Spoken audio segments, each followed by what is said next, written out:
Hey folks, Triple Crown here, coming to you again from Vancouver, British Columbia. This is a conclusion of the game that I started with the Hilltop Pillbox, and we both continued into round 4 solo. I played to round 12. I'm not sure how many more rounds Hilltop is going to play. I am going to conclude the game here, and that is because my intent was to go to round 12.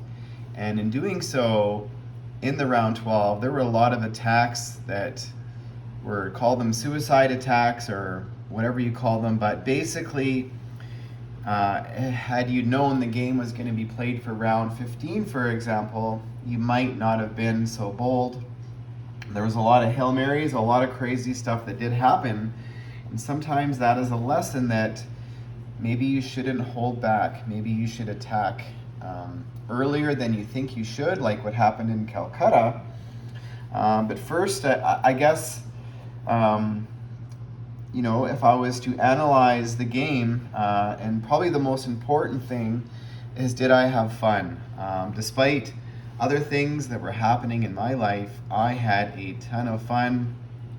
I think the game is evolved and gotten better from the original, and it is definitely becoming more and more my favorite. And in saying that, some of the other games that I play, I prefer less. So I had a ton of fun, constantly thinking about now wanting to play again, wanting to build some of the new specialized units. So that is how I feel.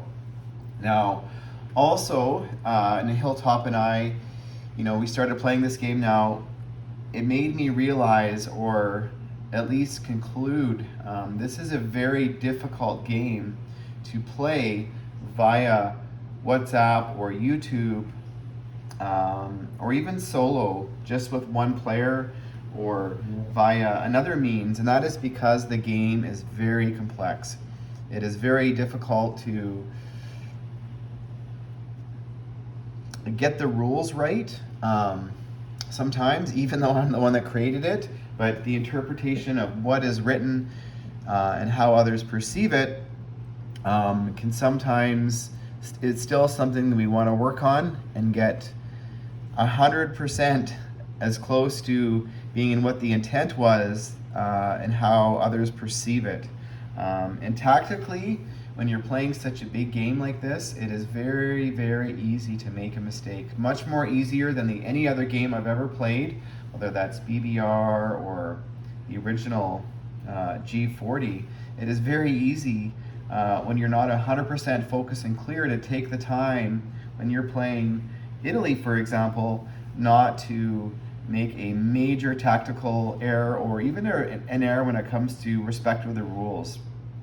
Now, we are trying to simplify things as much as we can and bring in a lot of historical accuracy. And there is a balance to, is this game playable versus is it fun and historic? So there is a balance there, and we're trying to, I think now we're going a little bit more in the direction of simplifying, but also keeping in mind the historical accuracy.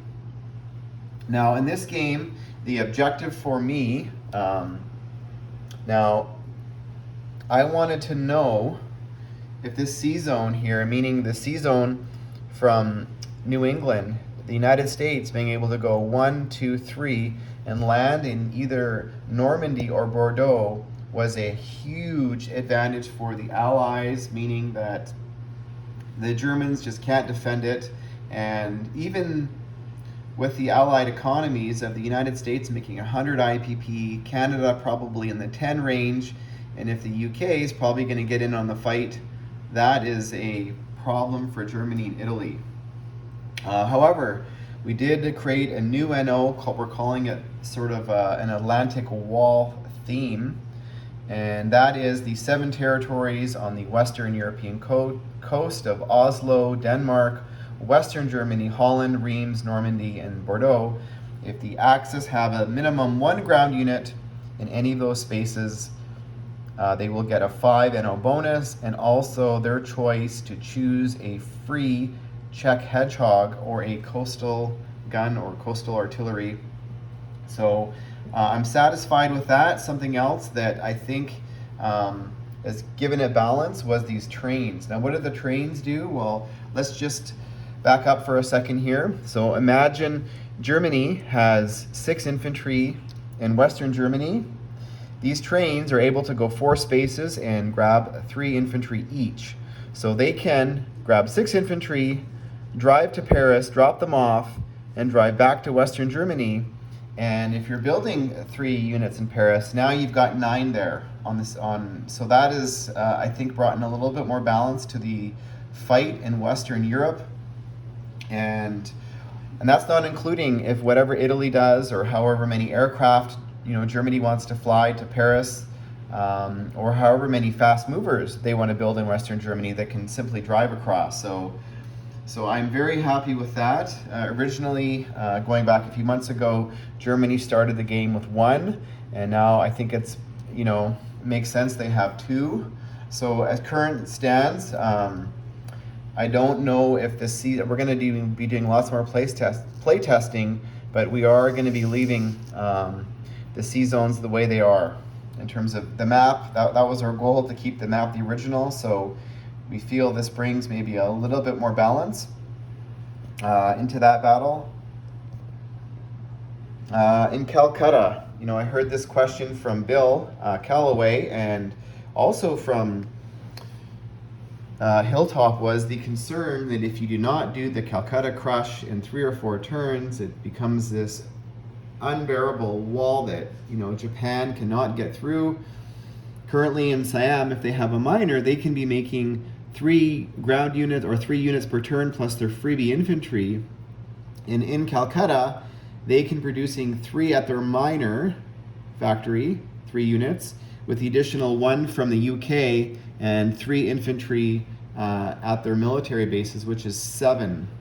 However, and Japan got a little bit out of position with going towards Argentina. Kurt continued to head into the Atlantic, where I decided to head back. So Japan was about 1 or 2 turns away from in regards to being in position. And I wanted to know, is this impenetrable? And I think I proved that, late in the game, that if Japan wants Calcutta at any time, they can go and take it. There is a cost. Japan, basically gave up on China, as you can see. China's been, sort of reborn.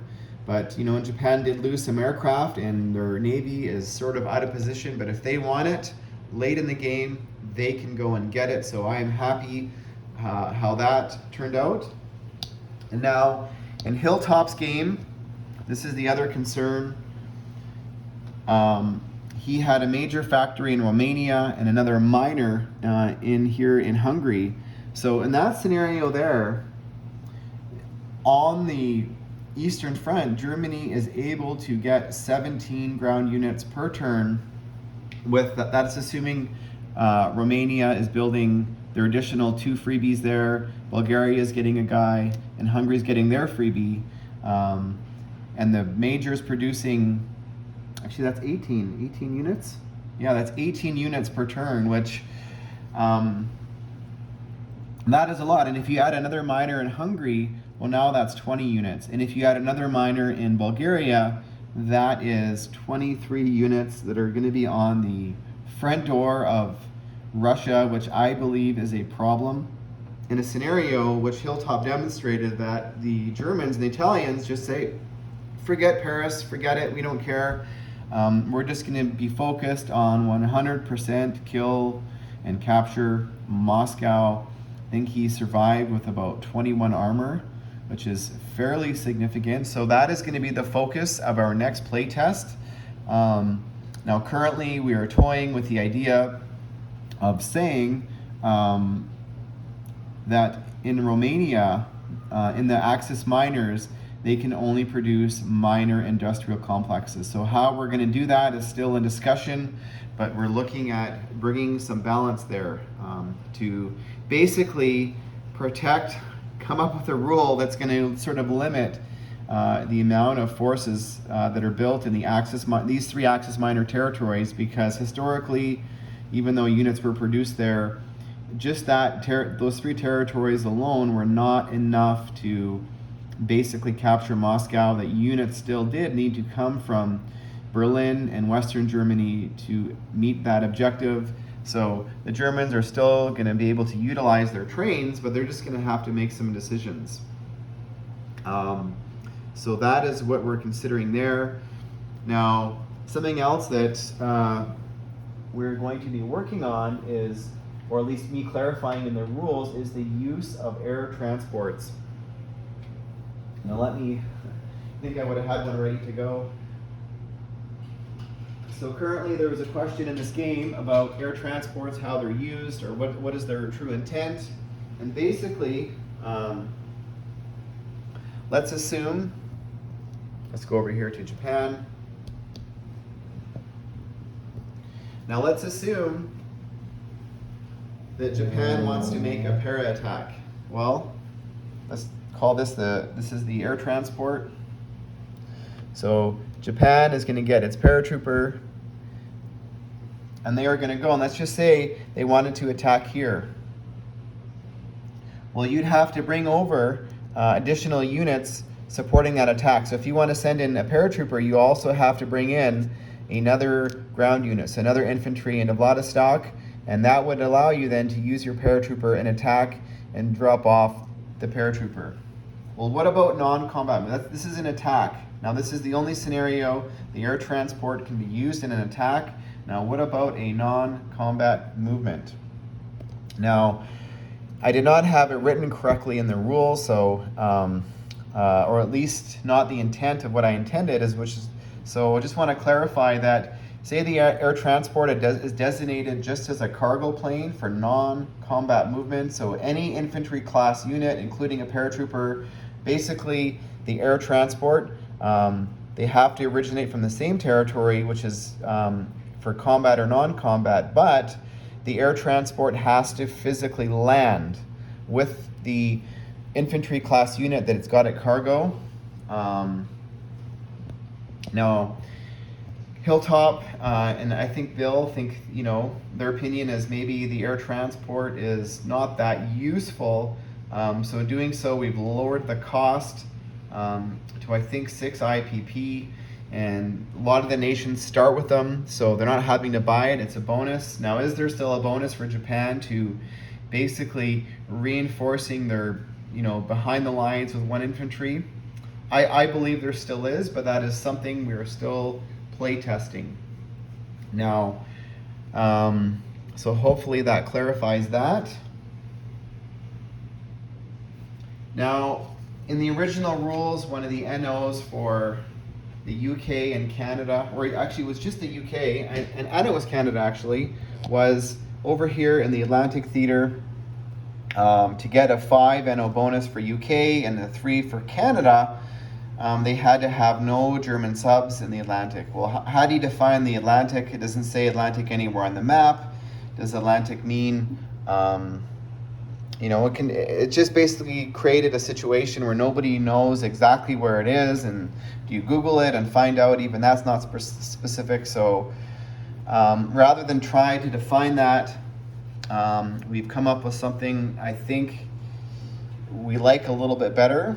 So what we are saying now is the Commonwealth UK or Free French have to have a minimum 8 naval transports anywhere on the map, and if the Allies are able to meet that objective, or the UK, that's not including the United States, that's just the Commonwealth. Basically, that means that the transportation of goods to London, from the Middle East, from the Far East Command, from South Africa, from Canada, would be possible. So if that objective is met, because the UK had a sort of worldwide empire, they are going to be able to get their 5 NO bonus.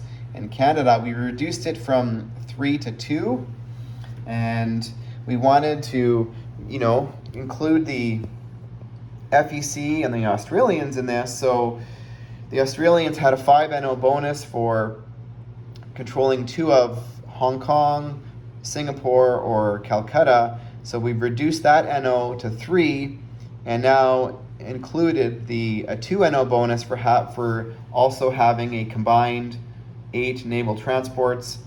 And we've done the same for Australia, so their NO was having Dutch New Guinea and all their original island territories under their control for a 5 NO bonus. However, I never liked that NO, it being so much, so we've reduced that NO to 3, and we've now also included them for a 2 NO bonus for having a combined 8 naval transports. So what is that going to do? Well, the Axis now are going to have to go after those transports and sink them. So it's not just, so Japan could help the Germans out by sinking some naval transports in the Pacific, and vice versa. So we're going to be play testing that. And further defining the rules. Now, both thank you to Hilltop and to Bill for being play testers and for seeing the game through. It was a lot of fun. I learned a lot. They held me accountable in my wordsmithing in the rule book. So I've done a lot of updating in the rules.